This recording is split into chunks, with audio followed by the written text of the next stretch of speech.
Bonjour à tous et bienvenue sur ECM Podcast animé par Jérémy ici présent et moi-même Guillaume. Nous sommes tous les deux infirmiers de formation et avons décidé de créer Earthcare Movement, une association qui aborde l'écologie sous le prisme de la santé. Et oui, comment s'engager à prendre soin de l'habitat qui nous entoure si on ne commence pas par prendre soin de nous-mêmes? Et aujourd'hui, vous l'aurez probablement deviné au titre de la vidéo si vous nous regardez sur YouTube ou au titre du podcast si vous nous écoutez sur Spotify et Deezer, on va parler éco-anxiété.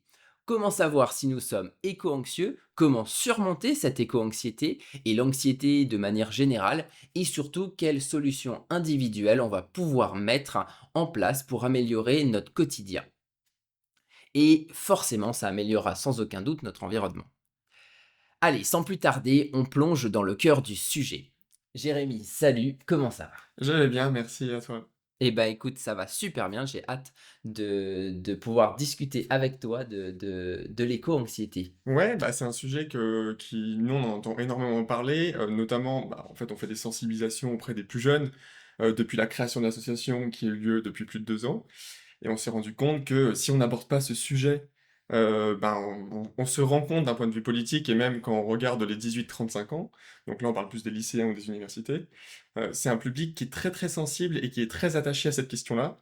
La question environnementale revient très, très souvent au cœur des débats, que ça soit entre eux quand ils discutent dans les cours de récréation, mais également, autour de la sphère familiale et de la sphère même, d'un point de vue cursus professionnel, en fait. Qu'est-ce qu'on va vraiment mettre en place aujourd'hui pour essayer de limiter ou pas cette éco-anxiété? On voit vraiment qu'il y a on voit qu'il y a une inquiétude. On le voit, comme tu disais dans nos formations, ou, quand on va sensibiliser dans les écoles. Effectivement, on voit qu'il y a cette inquiétude. Maintenant, il faut dédramatiser tout de suite. Je pense que cette inquiétude, elle est normale, comme quand on a une problématique dans la vie de tous les jours, on doit ressentir une inquiétude. En fait, ce qui nous fait ressentir cette inquiétude, c'est plutôt sain. C'est ce qui va nous permettre, ensuite d'anticiper, de prévoir qu'est-ce qu'on va faire. Ça veut dire qu'on est vivant, tu Ouais, vois? ouais, je pense qu'il y a aussi la notion de danger, en fait. Dans ce terme éco-anxiété, bah, si on reprend d'un point de vue un peu étymologique, qu'est-ce que l'éco-anxiété? On sait que c'est un terme qui a été trouvé et inauguré par une chercheuse canadienne en 1997, et en fait c'est la contraction évidente de deux mots qui est éco-écologie, qui fait référence au vivant, à la biodiversité, à la nature qui nous entoure, et l'anxiété qui est du coup une émotion qui est ressentie par nous, les êtres humains, et l'anxiété c'est quelque chose euh, qui est, comment dire, on peut le ressentir, c'est une émotion qui fait face à un élément qui est réel et qui est bien présent. Et quand on regarde aujourd'hui, que ça soit l'évolution de notre planète, avec le dérèglement climatique qui s'installe et qui est de plus en plus présent, euh, évidemment qu'une anxiété est perceptible et est, comme tu l'as dit, normale, et on Ouais. doit la dédramatiser. C'est d'autant plus, vrai qu'aujourd'hui, quand on regarde un petit peu les chiffres, on voit que déjà 25 des Français, alors ça, c'est selon l'Observatoire de l'éco-anxiété qui a été, fait en 2023, une étude qui a été menée en 2023, eh bien, on se rend compte que, l'éco-inquiétude et l'éco-anxiété, eh bien, la vraie éco-anxiété, on va dire, celle, au paroxysme qui t'emmène sur presque une dépression, c'est 5 de la population. Mais c'est quand même ça représente quand même 2,5 millions de Français. Donc Ouais, et puis même aujourd'hui, moi j'avais un chiffre qui m'a alarmé, c'est les 16-25 ans. Aujourd'hui, près de 70% qui ont déclaré être très inquiets ou extrêmement inquiets par rapport à leur avenir, en fait. Et quand on se rend compte qu'on est dans une démarche où nous, on est, entre guillemets, on est déjà un peu plus âgés, on aborde la trentaine, mais ils ont toute la vie devant eux, et si entre 16 et 25 ans, tu es déjà inquiet, ouais. comment tu envisages, et je pense que c'est aussi une question dont on va parler aujourd'hui, c'est comment tu envisages aussi la procréation, quel avenir tu veux dresser à tes enfants si toi-même tu es déjà inquiet, et ça pose aussi la question. Et quand on voit les chiffres de la natalité aujourd'hui en France et partout dans le monde, on est quand même à un déclin important, et je pense que c'est aussi en lien avec cette éco-anxiété, et en fait que bah, les guerres s'intensifient, le monde va de plus en plus mal, et le pouvoir d'achat aussi des gens diminue. Et Donc il y a vraiment une question aussi à aborder, c'est de savoir si est-ce que le monde va de plus en plus mal ou est-ce qu'on est de plus en plus informé de ce qui se passe dans le monde? Et en fait, cette information, la connaissance de notre environnement nous pousse de plus en plus à la réflexion et c'est ce qui va en fait faire qu'à un moment on se pose la question: «Est-ce que, finalement avec tout ce que je vois, avec toutes les informations, il y a encore un futur réellement possible?»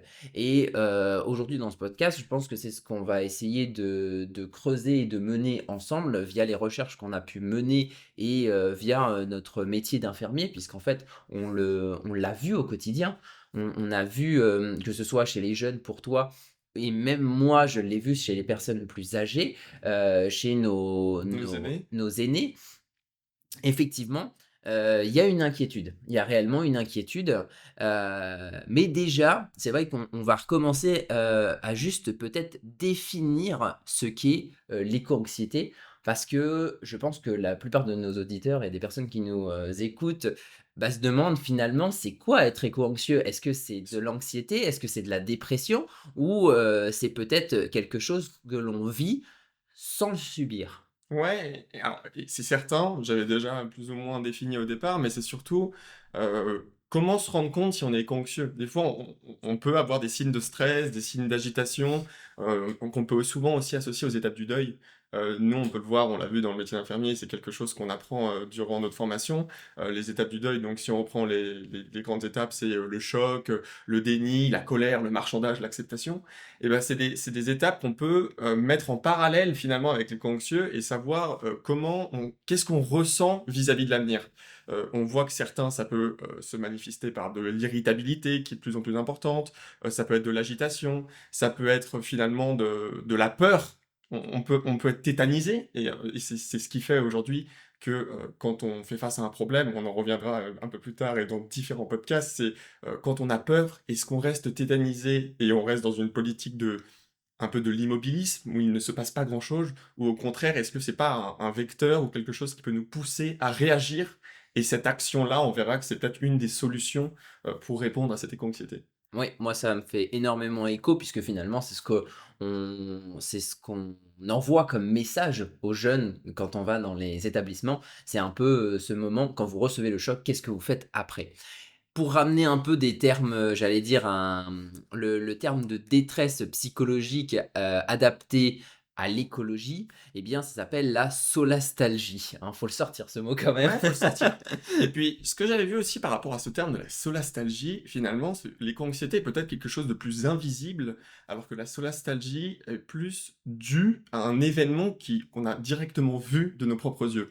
Je prends un exemple tout simple, toi qui as vécu peut-être à La Réunion, heu, tu as vécu à La Réunion, pardon, tu as vu des événements météorologiques extrêmes durant toute ton enfance. Est-ce que toi, ça t'a marqué? Et comment tu as vécu cette période, quand on est jeune, est-ce qu'on se dit que c'est normal? Est-ce que tu as quelques souvenirs de ça? Bah, ça tombe bien en plus d'en parler, maintenant puisque il y a un cyclone justement qui Ah, traverse La Réunion. exact. Hem, mais on va voir que de plus en plus, moi par exemple, j'ai été moins marqué et quand tu es sur les îles, c'est quelque chose de plutôt normal. Tu l'associes pas du tout au changement climatique, au dérèglement climatique. C'est vraiment quelque chose de tout à fait normal. Par contre, ce qui doit être alarmant et qui est peut-être un peu plus inquiétant, c'est le fait que les saisons de cyclones se rapprochent de plus en plus. C'est-à-dire que là où tu avais un cyclone qui passait à côté de la Réunion, où tu avais des vents violents, où tu avais un peu de pluie, aujourd'hui ça se rapproche de plus en plus et on en a beaucoup plus. On va en avoir 5, 6 dans la saison alors qu'avant on en avait un, 2. Et puis dans l'océan Indien, à l'échelle de l'océan Indien, il y en a beaucoup plus que ce qu'il y avait avant. Donc c'est vrai que ça c'est un fait, c'est quelque chose qui peut être inquiétant, mais je pense que pour avoir vécu sur les îles, c'est pas ce qui me marque. C'est ça qui est fou, c'est qu'on a tellement l'habitude en fait, OK. que c'est pas ce qui nous C'est marque. rentré dans votre quotidien, en fait, C'est d'une un peu certaine rentré manière? dans le quotidien. OK. Par contre, je pense que, les personnes qui ont subi, l'inondation en Espagne, C'est inédit. ça c'est inédit, tu vois? Et là pour le coup, je pense il y a quelque chose à se dire: «OK, il y a des gens qui viennent d'être percutés de plein fouet par des problématiques liées au dérèglement climatique». Ouais et en fait, c'est souvent on se rend compte qu'on est un peu, quand on regarde la télé, on voit souvent les chaînes d'information qui parlent du dérèglement climatique, qui parlent d'inondations, d'événements extrêmes en Californie. Ça semble très loin, en fait, de notre quotidien et quand ça nous touche de plein fouet et pire encore quand il y a des décès autour de nous ou des proches, sont décédés par rapport à ça, la processus de deuil qu'on pourrait mettre, face à un événement climatique extrême, bah, finalement, c'est un processus de deuil qui rentre dans notre quotidien brutalement, en fait Ouais. et on pourrait appeler ça finalement un choc. On rentre dans le choc des phases de deuil que je parlais tout à l'heure. Ouais et c'est ça et c'est là déjà on va effectivement avoir ce côté de on va avoir effectivement les premières étapes du deuil et avant d'avoir, le deuil, il faut avoir le choc. Faut subir un choc, une problématique et là effectivement c'est lié c'est effectivement lié à un dérèglement climatique. Mais c'est là où on voit qui sont les personnes les plus touchées, on l'a dit, les jeunes. Mais aussi souvent, c'est, les scientifiques, les personnes qui Ils sont sont sur le terrain, en fait. engagées, ça peut être, du coup des associations qui travaillent comme nous sur l'écologie, ça peut être des gens qui sont au quotidien, simplement d'être face à la détresse sociale de personnes, je pense aussi que mine de rien, ça met en avant, ça tu le vois. Alors toi, je sais que tu as été, à la fois au Sénégal, tu as aussi, vu le plus grand glacier, d'Europe parce que tu avais besoin de te confronter à tout ça. Ouais. C'est quoi finalement? Ça t'a poussé? Ça t'a inquiété? Ça t'a ou tu avais besoin de le voir? Tu savais déjà? Alors, je savais déjà, j'étais déjà informé que le problème climatique, bah, c'était aux alentours de mes 15 ans. Je me suis dit: «Va vraiment falloir que on prenne en main cette question-là, en fait, la question de notre avenir» et à 15 ans, je me disais: Je suis en pleine possession de mes moyens, il y a tout à faire», et avant, vu que j'ai pas grandi sur les îles, où j'ai pas été confronté à des événements extrêmes, j'ai le sentiment que moi, je devais prendre en main ce choc, en fait. OK, Je ouais. devais aller me confronter au choc.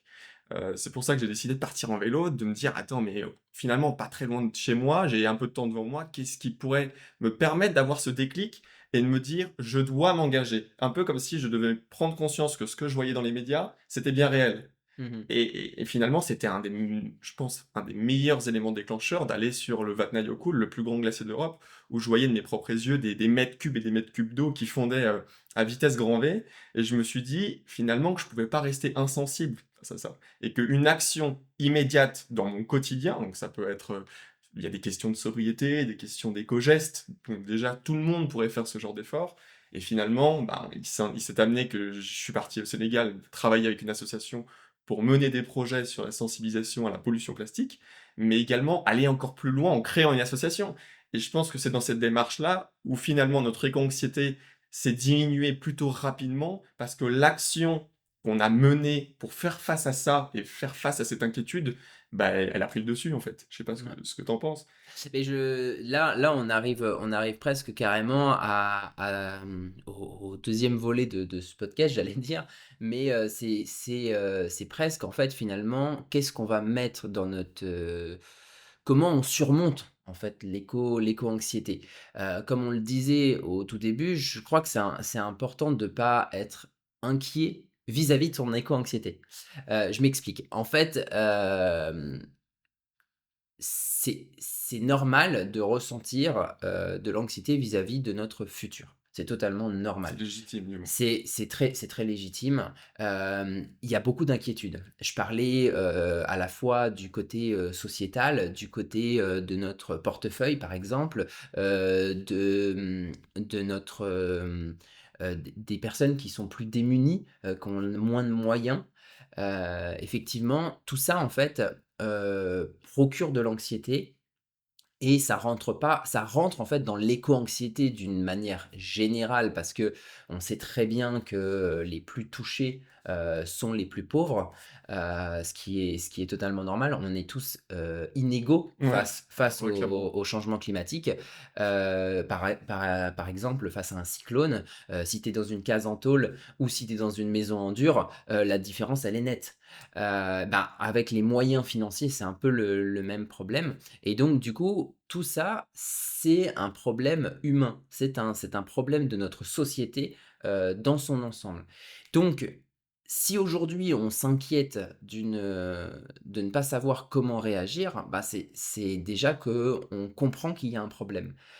Maintenant, il faut le comprendre. C'est-à-dire que, on va donc on va donner effectivement des exemples. Par exemple, si de plus en plus je me sens impuissant et du coup je m'isole. L'isolement est un symptôme de Finalement, oui. le fait de s'isoler, par exemple. Clairement, et puis quand on veut passer à l'action, c'est impossible de passer à l'action seul. Quand on voit des exemples d'activistes, et aujourd'hui je pense à des grandes victoires qui ont lieu très récemment, sur notre territoire avec, l'arrêt du projet de la 69, ou même une grande victoire sur, l'interdiction des PFAS à partir de 2026, donc une décision qui est devenue un projet de loi, Ouais, donc ça a été amené sur la sphère politique. Si à un moment certains individus ne sont pas réunis pour faire front, seul tu n'es personne, tu ne peux pas lutter. Alors que bon, on a créé une association et on s'en rend bien compte. Et d'ailleurs, toutes les limites qu'on voit à nos projets, on est deux, c'est une force. On a rencontré d'autres personnes qui sont seules face à un projet, ils se rendent compte que bah, ils sont démunis. ouais, Déjà parce que la réflexion et l'échange animent finalement l'action, le moyen d'action, la stratégie d'action. Et finalement, plus on est ensemble, quand je reprenais un chiffre de Camille Etienne qui nous apportait qu'il fallait finalement que 3% pour que un changement réel dans notre vie, que ça soit politique, d'un point de vue de la société, 3% de la population, ce qui ouais. fait finalement très peu, mais énorme, Suffit à changer, ouais. suffit à changer et à rentrer dans une logique et une politique d'action de notre anxiété finalement et de notre état à un moment donné, quoi. Au sein d'une entreprise, si vous êtes 3 des salariés à décider de faire changer les choses parce qu'il y a quelque chose qui ne fonctionne pas, c'est suffisant et au statut d'une nation, c'est totalement, suffisant, également. Donc déjà effectivement, je pense que, il faut reprendre un peu, ce qu'on appelle, alors j'allais dire la pleine conscience ou l'ancrage dans le présent, en psychologie. C'est déjà de prendre conscience. C'est au lieu de voir ce qui s'est passé avant, voir ce qui va peut-être se passer, dans le futur, c'est de revenir et de se recentrer sur soi-même. Aujourd'hui, à mon échelle, à mon niveau, qu'est-ce que je peux faire? Ouais, Ça, c'est déjà important. Ensuite, comme tu le disais et je trouve que ça c'est ce qu'on dit souvent aux lycéens, et aux personnes en conférence, mais quand on est face à un choc, quand on est face à un problème, quand on est face à de l'anxiété, eh bien, il faut que ce soit moteur. Il faut que ce soit moteur de changement. Parce que dans le cas contraire, on va avoir tous les symptômes de la dépression. On va avoir tous les symptômes de: «Je reste assis, tétanisé. je suis tétanisé, je peux plus rien faire face au choc». Voilà. Ça peut arriver, mais ça ne veut pas dire qu'à cause de tout ça, vous ne pouvez pas non plus avancer. Une fois que vous prenez conscience de ça, on avance. Donc finalement, il y a toujours ce côté de: «Je prends conscience et ensuite j'agis». Il faut pas hésiter, petite dédicace à mon père pour le coup, à lâcher prise. Ça m'avait Et marqué, ouais. je pense que c'est important, d'accepter ses limites.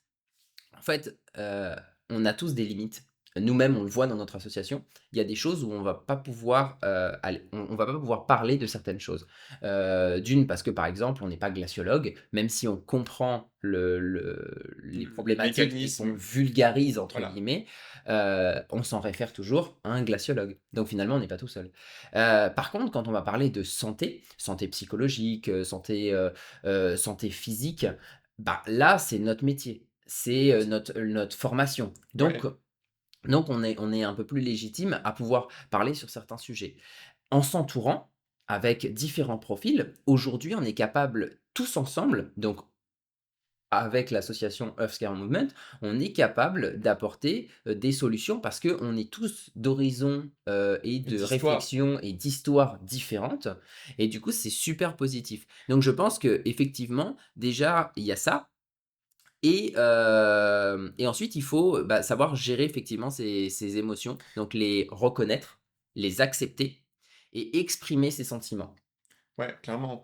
Et même pour revenir sur un petit aparté sur la création de notre association Earth Scare Movement et la nécessité pour nous il y ait ce mot movement, c'est cette idée que ce n'est jamais statique. En fait, on n'est jamais dans une posture où on va rester à une petite échelle et l'idée c'est de fédérer, d'entourer et comme tu l'as dit, en entraînant de nouvelles personnes avec des horizons différents, et en fait, finalement, la mixité sociale qu'il va y avoir dans notre structure, bah, elle est absolument fondamentale pour comprendre les besoins de nos publics cibles. Donc là, s'il n'y a pas de jeunes dans notre structure, comment veux-tu qu'on parle aux jeunes? Ouais. Encore plus avec une évolution numérique du discours, du langage des jeunes, où on a le sentiment qu'on doit vraiment cibler leurs besoins à un moment donné pour s'adresser à eux. Et c'est pour ça que c'est très important de d'être dans une dynamique où on rassemble et finalement ce n'est pas une sphère qui est totalement bah, fermée et elle reste ouverte pour le changement, quoi. Mmh. Et ça me semble absolument bah, central et nécessaire d'en parler, quoi. C'est d'autant plus juste qu'aujourd'hui, quand on parle des jeunes, des plus jeunes d'entre nous, hem, ça va être important qu'ils développent le discernement. Le discernement, l'esprit critique. Hem, Aujourd'hui, les plus jeunes passent 3 heures par jour de leur temps sur les réseaux sociaux. Sur, sur plutôt, on va dire, Ils consomment en plus. la consommation, mais le fait de scroller, de passer d'une vidéo à l'autre, de garder moins de 3 secondes, de rester moins de 3 secondes sur une vidéo et de scroller, de scroller. Il y a énormément d'informations. Que ce soit de bonnes ou de mauvaises informations ou des choses vraiment inutiles, ou même des fake news. Bah, en fait, quand tu vois ça, tu te dis: «Il faut vraiment développer le discernement chez les jeunes». C'est-à-dire que pour éviter l'anxiété qui va probablement découler, eh ben, je pense qu'il y a des choses à mettre en place et c'est pour ça que là, tu parlais de notre association. Notre association, on a besoin à la fois, d'énormément de bénévoles. Vous êtes les bienvenus, on fait une petite promo, Autopromotion, une petite parenthèse. autopromotion, on en profite. Mais oui, on a besoin de bénévoles, on a besoin de gens. Aujourd'hui, on est en train de développer l'association à un tel point que, on va pouvoir commencer à avoir des salariés. Donc c'est ça qui devient très intéressant. Si, par chance, on a un sponsor ou, des entreprises qui nous écoutent, on cherche volontiers, du sponsoring, toujours pour développer nos activités.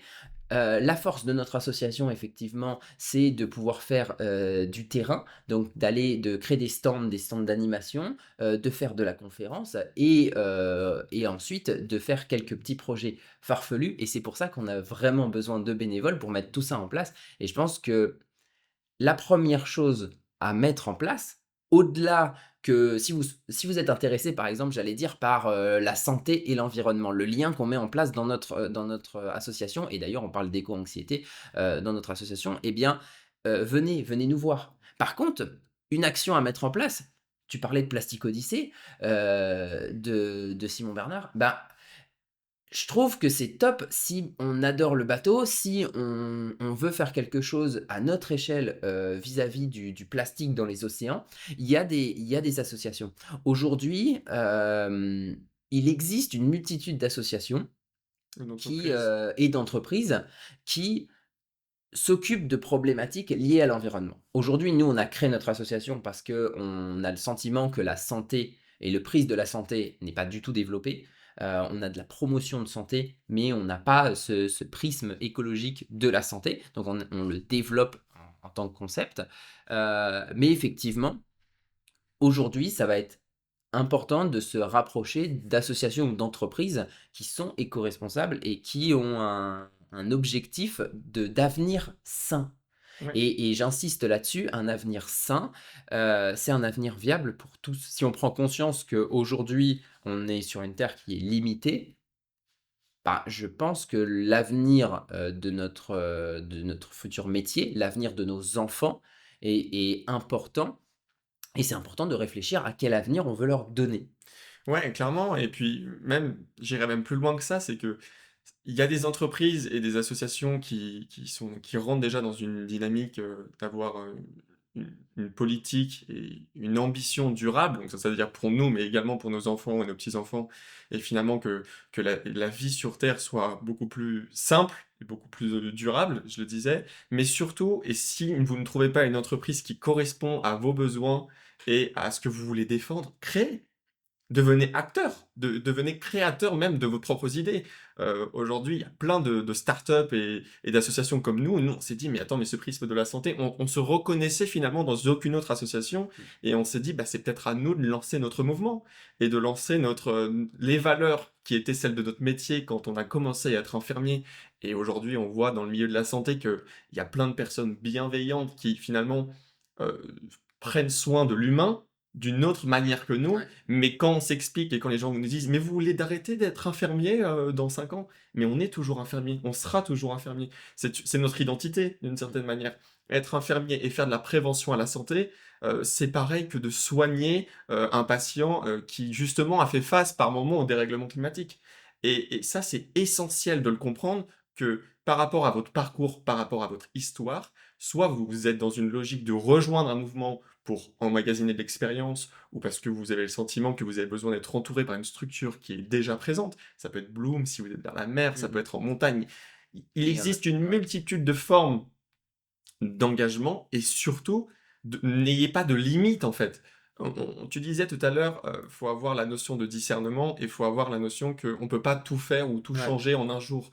Nous, on le voit bien aujourd'hui. Il nous a fallu 3 ans pour cibler davantage notre stratégie, notre discours, et ça a pris du temps. Mais finalement, on l'a fait. Et on le regrette pas aujourd'hui parce qu'on a le sentiment, et quand on se lève le matin, le goût du café, il est meilleur que celui qui a 3 ans. Parce Ouais. qu'on a le sentiment qu'on est beaucoup plus efficace et on agit d'une manière beaucoup plus... On a le sentiment d'être utile, et le sentiment d'être utilité, il est même fort, ce que je veux dire, on a même peut-être le sentiment d'utilité est peut-être plus fort aujourd'hui qu'il y a 3 ans quand on était que, entre guillemets, infirmier dans nos hôpitaux à Ouais. soigner des patients.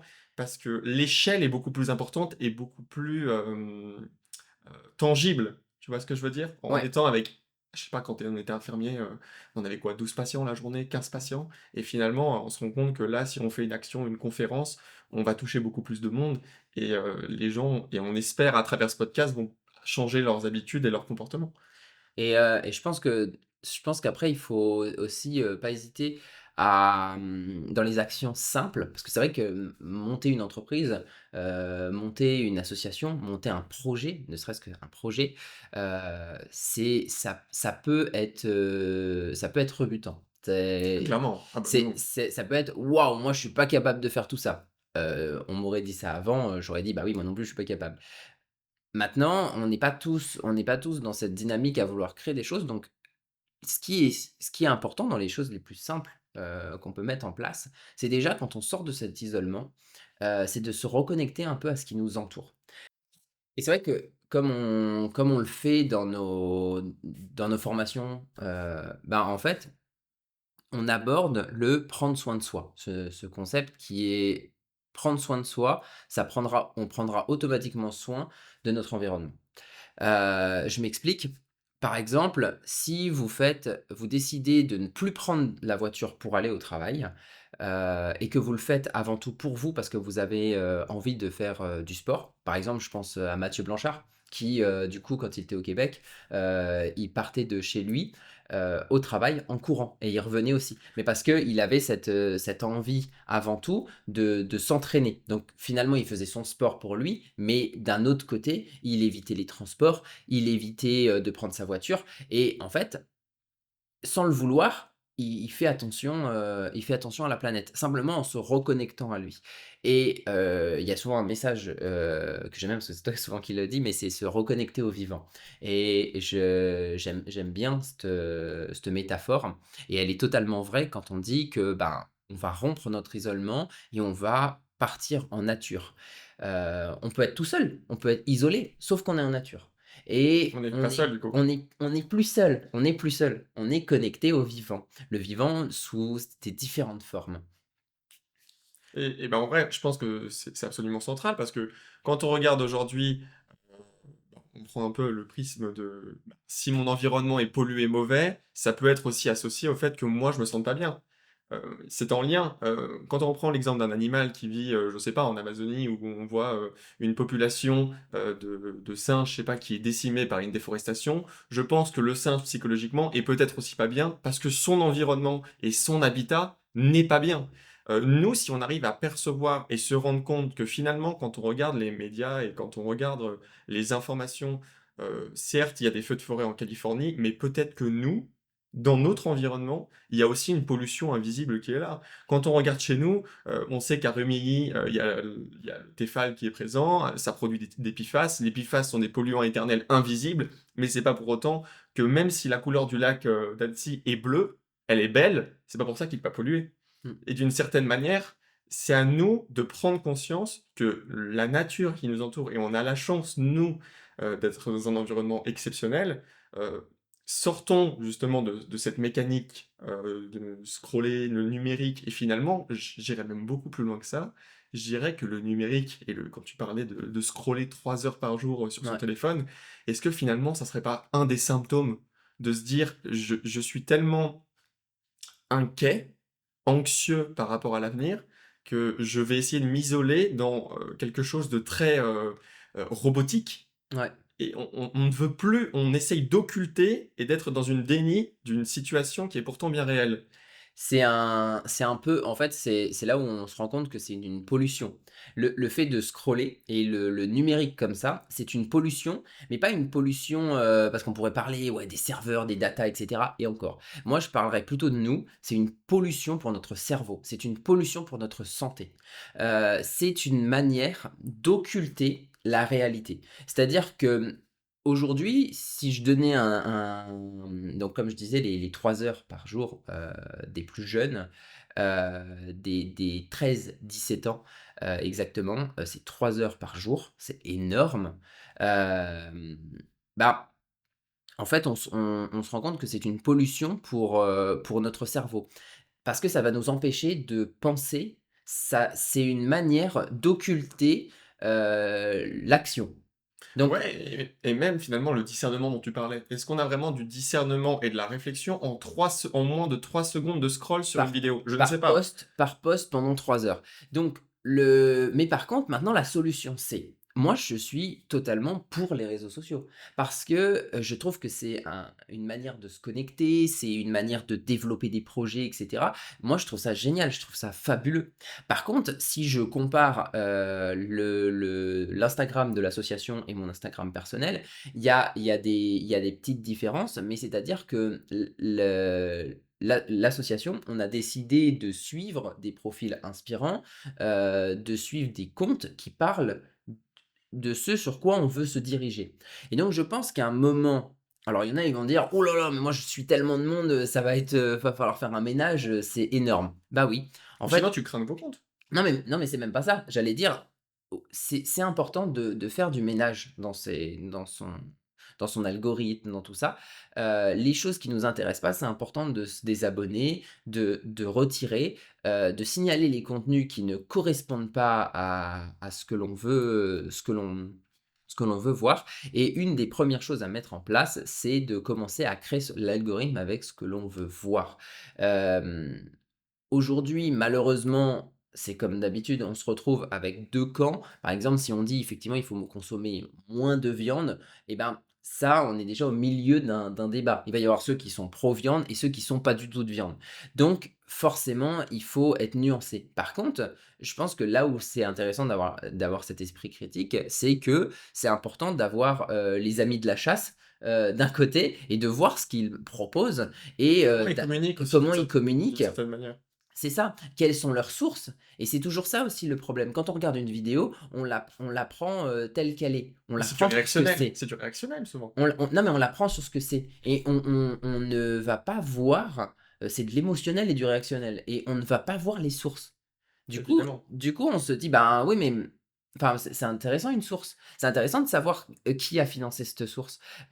Quand, on a eu le lobbying de la cigarette, pendant longtemps, les cigarettiers finançaient des études. Aujourd'hui, Coca-Cola finance des études. On revient toujours à cette histoire de lobbyisme Alors, finalement. voilà, Finalement, on en mais parle toutes les semaines. ouais, c'est On en clair. parle toutes les semaines. Mais Mais c'est évident, mais c'est évident. c'est pour ça que la source, et donc l'apprentissage du discernement est important.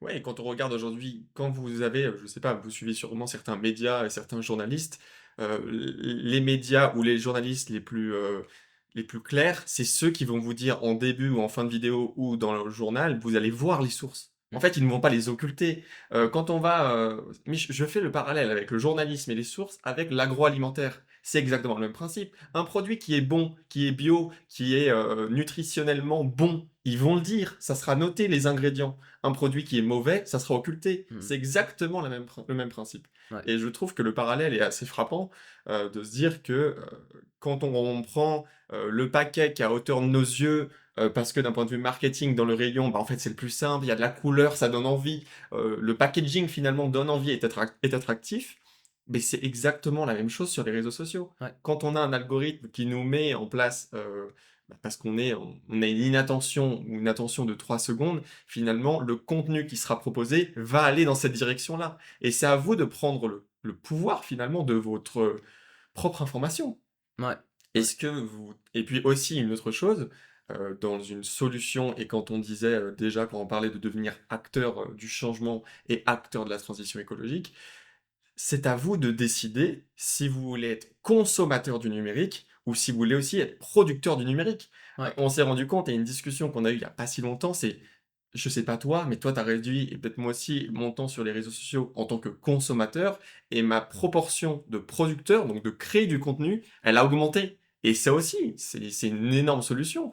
On pourrait se dire: «Bah, finalement, j'ai des valeurs, j'aime les réseaux sociaux, mais pourquoi j'essaierais pas d'en faire profiter ma communauté?» Mmh. De ce que je ressens et de ce que je partage. Il y a plein de jeunes, qui ont cette dynamisme-là et je trouve que c'est une solution, qui est très pratique et qui, est essentielle pour proposer une autre forme de contenu et quelque chose qui vous conviendrait davantage. Moi, je trouve qu'aujourd'hui, finalement, on a quand on crée quelque chose, on a beaucoup moins de temps à passer sur les réseaux sociaux, ce qui est normal, en fait, parce qu'on produit quelque chose. Mais il faut pas se leurrer. Quand on est sur un réseau social et qu'on y passe 3 heures, on devient un produit. On devient le produit des réseaux sociaux. Donc l'objectif, justement, c'est de ne plus être dépendant de tout ça, c'est de ne plus être le produit, mais c'est plutôt être le fabricant de quelque chose et donc agir et ça, c'est intéressant et je pense que dans la logique de prendre soin de soi, la santé mentale, prendre soin de sa santé mentale est très importante et aujourd'hui, c'est une facilité de, cacher nos problèmes au travers, de réseaux sociaux, par exemple. On avancera. C'est comme un peu dans un jeu vidéo, j'ai envie de dire. Dans un jeu vidéo, il faut des skills, il faut des étapes, il faut monter des niveaux. Bah, si on en reste toujours au même niveau qui nous fait pas avancer, c'est-à-dire juste scroller, ça nous empêche d'avancer. Donc finalement, on reste au niveau 1. Voilà, c'est Alors que ça. Il y a le pas le but d'évolution. le but, c'est de garder une évolution C'est et je ça. pense que c'est ça qui est cool, c'est de créer des choses, d'avancer, de découvrir et même et ça, je trouvais sympa dans la conférence qu'on a eue, pour la DRI, La heu, direction des relations internationales, on a fait une conférence à Annecy, par rapport au projet en Laponie. Je te laisse voilà continuer. et effectivement, donc donc il y avait 3 acteurs, donc il y avait nous, l'association, il y avait, Et Loïc? Benjamin et Loïc, je crois, de Mode Avion et il y avait, Anaïs, de My Climate Trip. Tous les 3 en fait, on a été, en partie un petit peu financés, un petit peu aidés, Subventionné, oui. par la DRI pour faire chacun nos projets et finalement, moi, ce qui m'avait marqué, c'est que chacun, on s'est dit: «Mais avec tout ce qu'on a fait, tous nos petits éco-gestes qu'on faisait avant, les petits éco-gestes, bah, en fait, on Du les a quotidien, du on quotidien qui nous finalement, moi, je trouve que ça nous inquiétait plus qu'autre chose, tu sais, «Oh, il faut qu'on gère le plastique, faut qu'on gère le carton, faut qu'on gère ça, machin et tout». Aujourd'hui, on le fait toujours, mais même, j'allais dire naturellement, mais d'autres petits gestes où on se disait: «Ouais, mais je privilégierais peut-être plus ça que ça», où on se cassait la tête. Finalement, on a temporisé un peu ça a et pris du tous, recul. on a pris du recul là-dessus. Aujourd'hui, c'est bien, mais les grosses actions que nous on mène, ben, je pense que c'est beaucoup plus important de faire changer maximum de monde, d'emmener un maximum de monde au changement, de faire changer des lois, de faire changer, ces choses-là, je pense que c'est ça qui est beaucoup plus intéressant finalement parce que ça va faire changer une totalité, le la totalité d'un régime et alors qu'avant, on se concentrait plus sur, nos petites actions et c'est là où je dis: «C'est important de prendre soin de soi pour soi-même et ensuite d'agir, mais pour le reste». Ouais, et dans ce que tu me dis, ça me fait tilt, mais en fait, ce qui a changé aussi, c'est notre rapport au temps. Un éco-geste, dans notre logique d'éco-geste, c'est trier vos déchets, ça prend 5 minutes. C'est facile à mettre en place, faites-le. Mais factuellement, sur le long terme, est-ce que ça a un réel impact? Je ne sais pas, je pose la question. Mais nous, notre rapport au temps, c'est de se dire, je diminue mon temps de travail en tant qu'infirmier, je suis à 50% aujourd'hui, et je me laisse un maximum de temps pour engager et finalement développer et mettre les valeurs au cœur de ma vie. Et Mmh. finalement, ce rapport au temps, il est essentiel. C'est qu'à un moment, si vous avez des valeurs, des convictions, et que vous voulez devenir acteur, il va falloir y passer du temps. Mmh. Et c'est essentiel. Un éco-geste, c'est en ça que je dis, et que tu dis notamment, que on l'a mis un peu en retrait, c'est qu'aujourd'hui, devenir acteur de la transition écologique en s'investissant dans notre association, ça nous prend de plus en plus de temps et on veut que ça nous prenne de plus en plus de temps. Ouais. Et c'est en ça que ça nous nourrit, en fait, d'une certaine manière. Tout à fait, tout à fait. Et c'est vrai que je repensais à Julien Moreau, qui est, éco-aventurier. On a lu, tous les 2 son livre et effectivement, dedans, j'aime bien, il y a une phrase, alors je sais pas la phrase exacte, mais effectivement, il dit à un moment que, hem, aujourd'hui, on doit s'adapter et ceux qui n'y arrivent pas, on leur a trouvé un nouveau mot qui est l'éco-anxiété. Je trouve que c'est totalement vrai dans le sens où aujourd'hui presque ce terme d'éco-anxiété, il est presque culpabilisant. Et c'est pour ça que je désamorçais tout de suite au début en disant que c'est important de concevoir et de concevoir le fait qu'on peut être anxieux, qu'on peut être inquiet. C'est pas une maladie. Et c'est pas une maladie et j'allais dire, au fond de nous, puisqu'on travaille dessus, on travaille sur ces sujets-là, bah, au fond de nous, ouais, on est inquiet, on se dit: «Mais vers où on va?» Pourtant, ça nous empêche pas d'agir et je pense que dans les petits dans les comportements, en fait, qui sont à mettre en place, les jeunes, souvent, vont devoir sensibiliser leurs parents, et je pense que pour tout Qui le sont eux monde aussi éco-anxieux, non? qui pas forcément, mais en fait, moi, ce que j'aimerais, c'est que quand on va s'adresser à une personne, on lui refile pas notre anxiété, ce qui est normal. Souvent, c'est ça la problématique et Ouais, c'est là où un c'est professionnel contagieux. bah, c'est vrai, mais souvent un professionnel, lui, il a le recul pour dire: «OK, il vient avec sa maladie, je vais pas choper sa maladie», tu Voilà.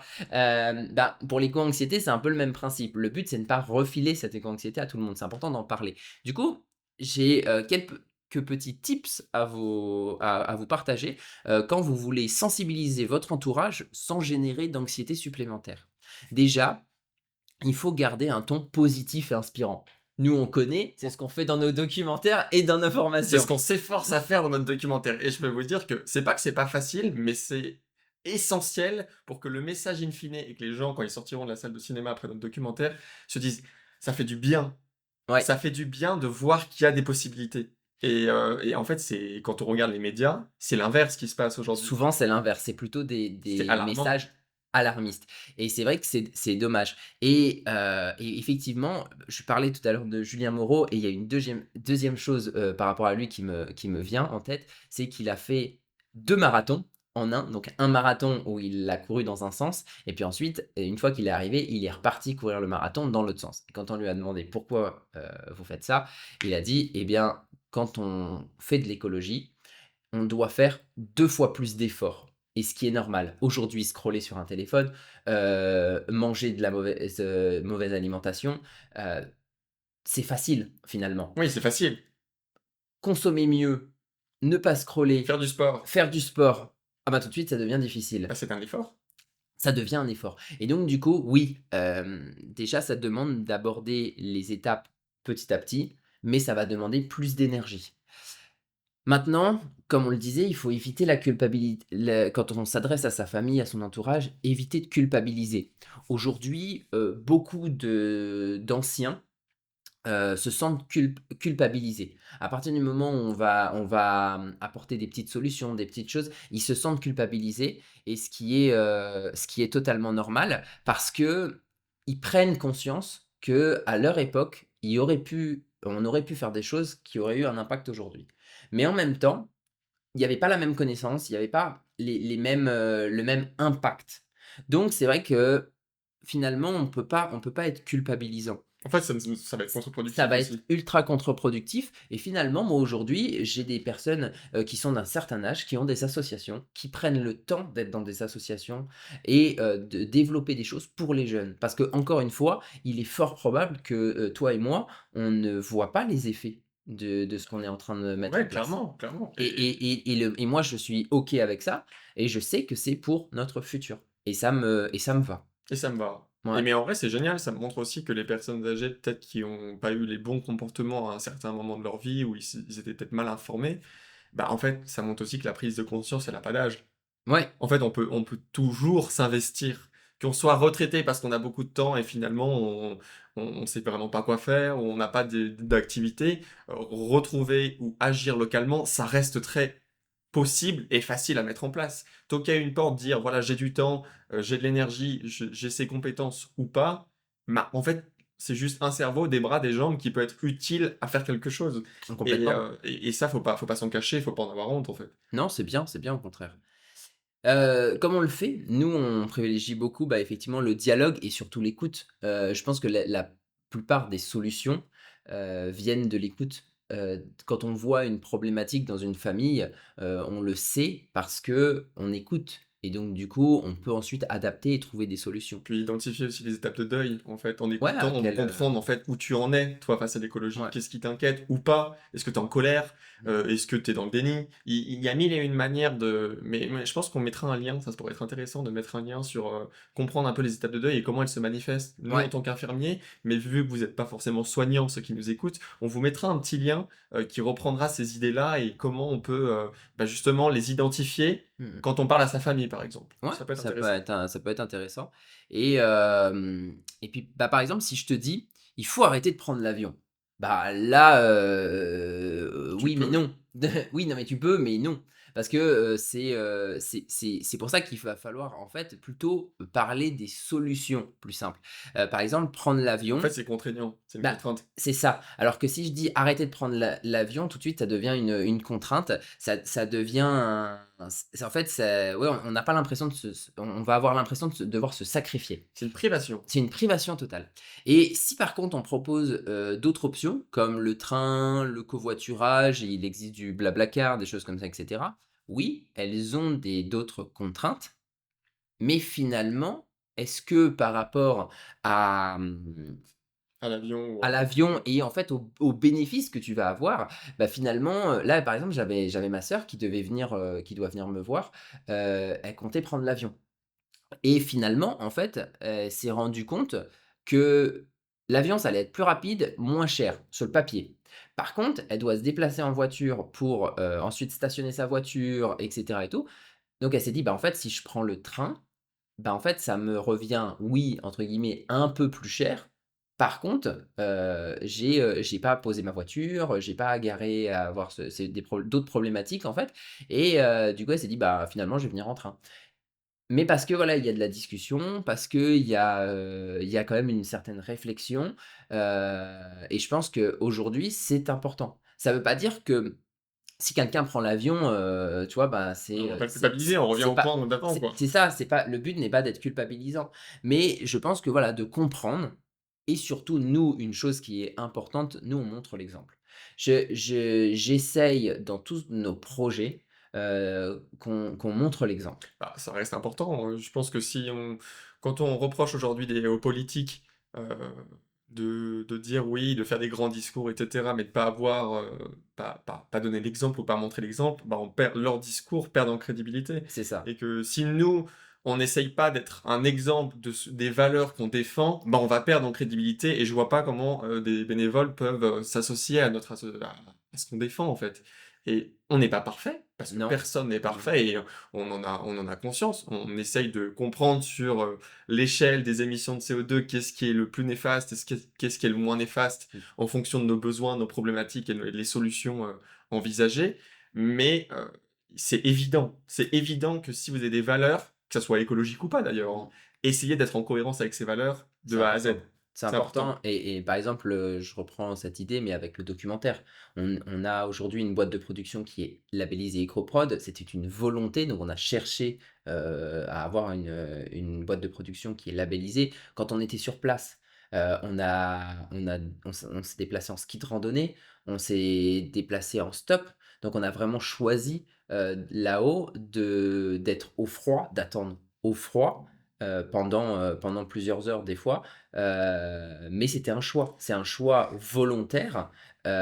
Il existe d'autres alternatives, hein. On n'a pas besoin d'attendre 5 heures à -30, mais Non, non, vraiment pas. mais en tout cas, il existe d'autres alternatives. Mais voilà, ce qui est intéressant, c'est de mettre au centre de sa vie, au centre de ses actions, ses valeurs et ça, c'est, Faut toujours réfléchir aux moyens de comment on met en place et comment le message passera en fait à ceux qui sont pas convaincus. Ceux qui sont convaincus te diront peut-être: «Bon, vous auriez peut-être dû faire différemment si, ils ont le sentiment que c'était pas le plus propre possible». Mais ceux qui sont pas convaincus, vous les perdez totalement. Ils ouais. vont pas c'est inaudible ce que vous allez dire après.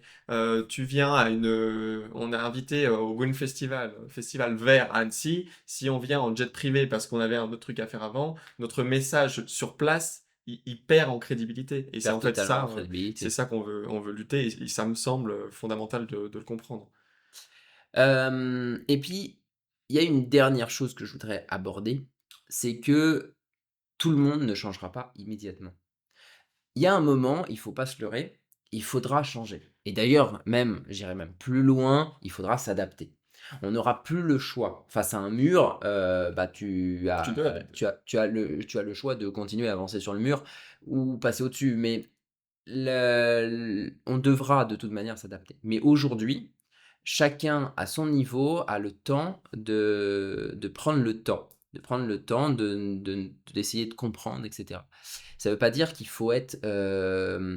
Ça prend énormément de temps de faire changer des habitudes, etc., ce qui est Ah bah, normal. c'est sûr. C'est pour ça qu'on parle de la génération suivante, parce qu'il y a des choses qui doivent être mises en place. Euh, et à l'échelle du monde entier, il y aura du temps qui doit être mis en place. D'autres, voilà, les pays ne se développent pas tous de la même manière, vont pas dans la même direction. Donc forcément, bah, il faudra, il y C'est un a des, problème qui n'a pas de il limite, qui y, n'a pas de il y frontières. aura, c'est ça, il y aura des choix qui seront faits à un moment, c'est normal. En résumé, pour résumer un peu tous ces points, eh bien, l'objectif, c'est d'informer sans inquiéter, c'est d'inspirer sans culpabiliser et d'encourager sans forcer personne.